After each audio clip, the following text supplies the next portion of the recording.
Mag-assemble naman tayo ng extension wire.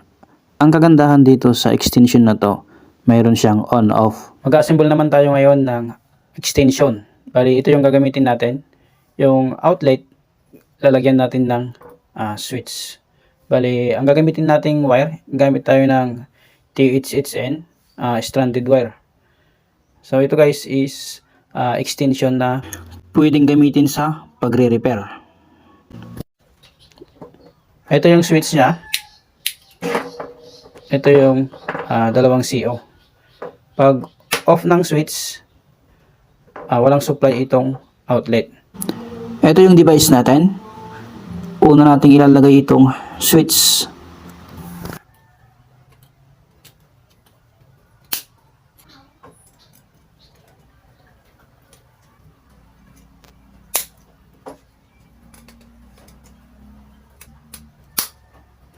Lalagyan naman natin ngayon ng wire. Mag-jumper tayo dito, saka dito. Ito yung line, ito yung neutral. Unahin natin itong switch to outlet. Pag on ng switch, magkakaroon ng supply C outlet. Dito naman sa kabila. And next, neutral.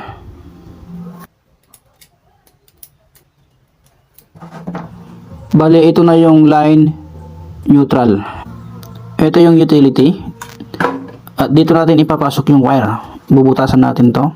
Ito pala yung panghinang ko guys. Ito yung ginagamit ko sa pang plastic. Ngayon, ang gagawin natin dito, hindi na natin dyan ibabalik. Babalik ta rin na natin. Sa loob na natin ipapasok. Yan. Para hindi basta-basta matatanggal pag hinila yung wire.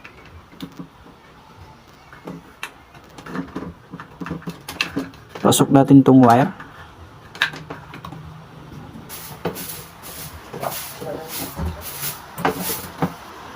Ganito lang yung gawin nyo sa wire para mas magandang tignan. Ganito yung ginagawa namin dati pag gumagawa kami ng extension para sa ilaw pag gabi. Pag madilim, kailangan namin ng ilaw. Pag wala kaming extension, ganito yung ginagawa namin. And dito natin ilalagay yung line. At dito naman yung neutral.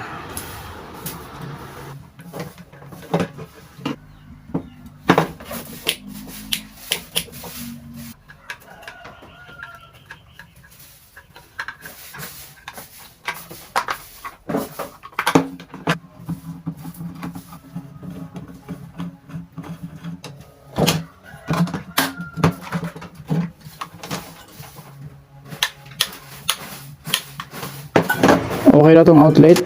Sunod naman natin itong AC plug. Itong saksakan niya.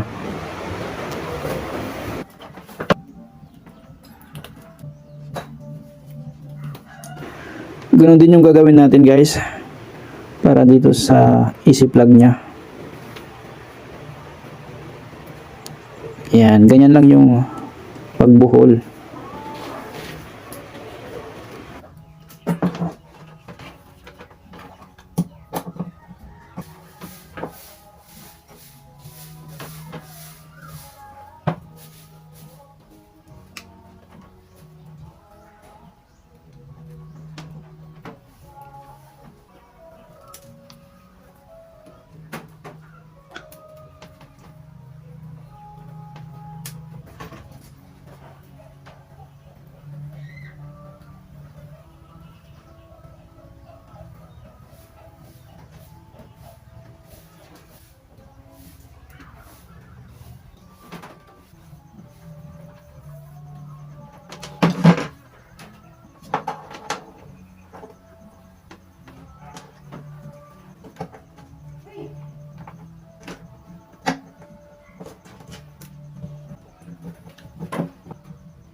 Ayan guys, natapos na. Ito na siya. Kung makikita nyo, matibay yan.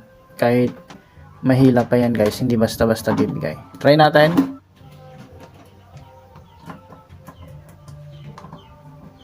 Switch on, ayos. Dito naman sa kabila.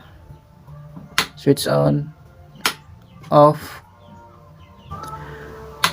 on, ayos. Like and share.